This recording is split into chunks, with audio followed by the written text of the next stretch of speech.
Está con nosotros aquí en nuestra sección Desde el Aula, Tahirí Trillanes. Tahirí, eres estudiante de arquitectura y vamos a hablar de este tema hoy, que es un tema que todos padecemos, que todos conocemos, aunque no sepamos cómo nombrarlo, y que se llama la movilidad. ¿Qué es esto? ¿Por qué surge esto como un tema relevante en nuestros días, Tahirí? Exactamente, la movilidad actualmente lo es todo. Si no hay movilidad, la ciudad se paraliza. La ciudad está hecha de las personas y muchas veces las políticas se enfocan en el transporte exclusivamente. Entonces tenemos ahora que replantear esa idea y enfocarnos a la movilidad, hacia las personas, de cómo viven su experiencia de movilidad en la ciudad. A ver, entonces dices, primer dato, es un tema sobre todo urbano.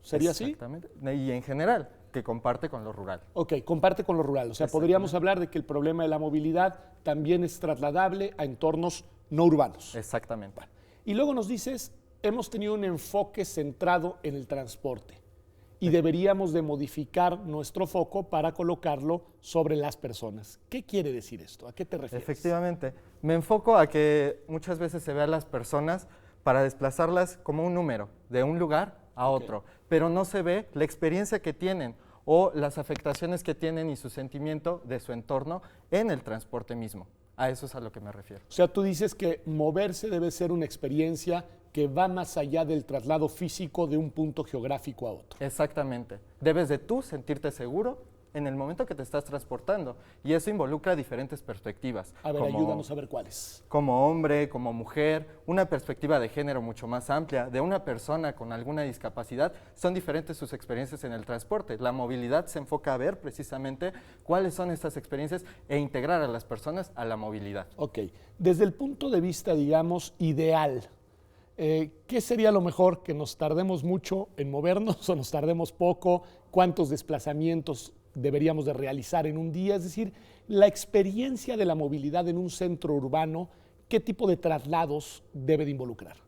Pues los traslados son bastante generales. Uno nunca sabe a dónde va a ir o muchas veces tiene muchos puntos en un mismo día, el cual recorrer. El chiste es que esa experiencia, esas necesidades, tú las puedas cumplir de la mejor manera, de la manera óptima, que sea un transporte eficiente, de calidad, asequible, que tenga todos esos conceptos. Ok, tú eres arquitecto.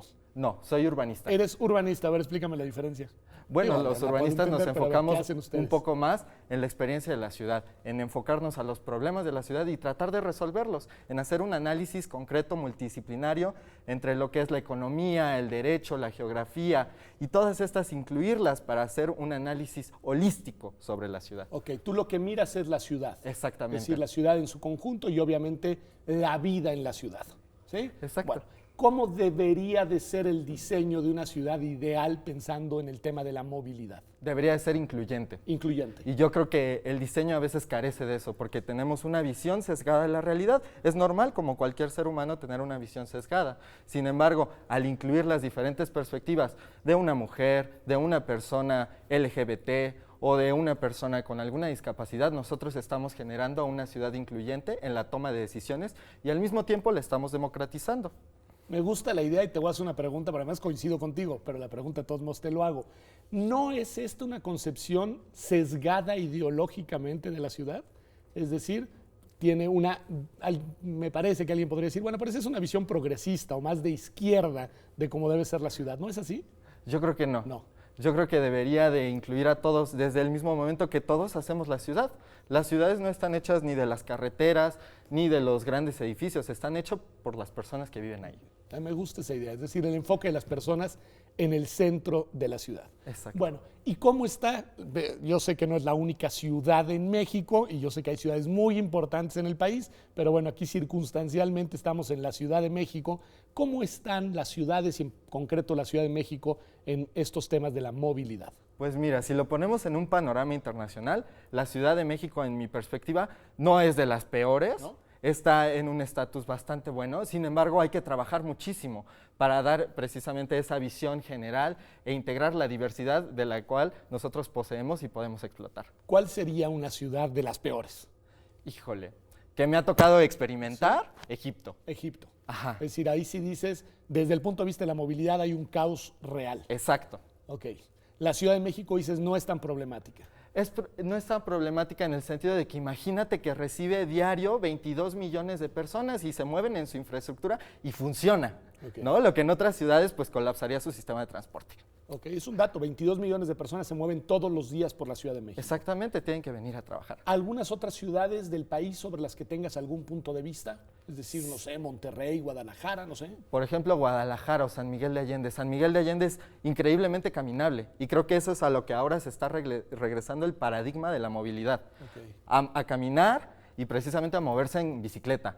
Los sistemas de transporte no contaminantes y sustentables. Ahora, supongo que tiene que ver también con las dimensiones de la ciudad. No es lo mismo moverse en San Miguel Allende que moverse en la Ciudad de México. Exactamente. Ahora, tú dices, el paradigma entonces de la movilidad se va orientando hacia caminar y andar en bicicleta. Exactamente. ¿Y ese es un paradigma a nivel internacional, diríamos? Sí, Sí. a nivel internacional, por lo menos en los países europeos o en lo que es Norteamérica o Canadá, en ese sentido se está orientando a que las personas caminen y anden en bicicleta y usen efectivamente el transporte público de calidad, que ya no se haga esta visión centrada en el automóvil. Que eso yo creo que es clave. Todas las obras que se han hecho tú como urbanista en los últimos años, vuelvo a pensar en la Ciudad de México, de segundos pisos, autopistas urbanas y demás, ¿responden al paradigma de la movilidad como tú lo concibes o Yo no? creo que no. No. Yo creo que la mayoría de la inversión no se debería de dar enfocada a la infraestructura de transporte para el automóvil, sino se debería de dar enfocada a la infraestructura de transporte público. Así de sencillo, que tú tengas la posibilidad de moverte y que sea mucho más fácil moverte cómodo en un transporte público que en tu automóvil, porque contamina más, porque muchas veces tú pierdes la perspectiva, que las ciudades sean caminables. Me gusta mucho esta idea porque lo refieres a una noción de disfrute. ¿Hay algo de disfrute en la concepción de la movilidad? Por ¿O supuesto debería que sí. haberla? Por supuesto que sí. Mira, yo te puedo comentar de las experiencias alemanas, de cuando tú te subes al metro y vas viendo a través de la ventana, vas viendo los pastizales, las avenidas, y es una experiencia realmente padrísima, ¿no? Que muchas veces aquí no tenemos porque el tren va por abajo, o cuando va por arriba pues vemos cables, ¿no? O vemos edificios que se están cayendo.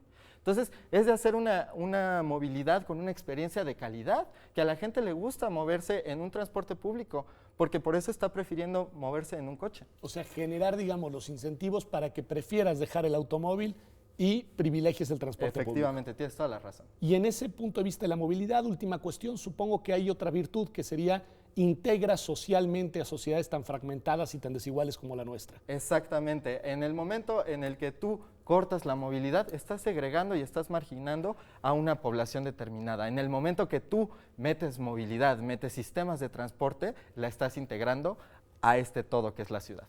Me gusta mucho tu visión. Muchas gracias, Tahiri, porque de alguna manera abre, digamos, las puertas para lo que veremos ahora con Bárbara Torres y Javier Treviño, que es precisamente un análisis a detalle sobre la movilidad, sobre cómo estamos en nuestro país en el tema y sobre qué hay que hacer para recuperar una noción distinta de vivir en la ciudad. En verdad, gracias por haber estado aquí en tu espacio, en Observatorio, en la sección Desde el Aula. Gracias a usted por acompañarnos hasta esta sección, que como usted sabe es la de apertura. Ha visto, vamos a hablar de un tema importante que no solo atañe a quienes vivimos en las ciudades, pero que tiene más que ver con nuestra vida cotidiana, la movilidad. Regresamos.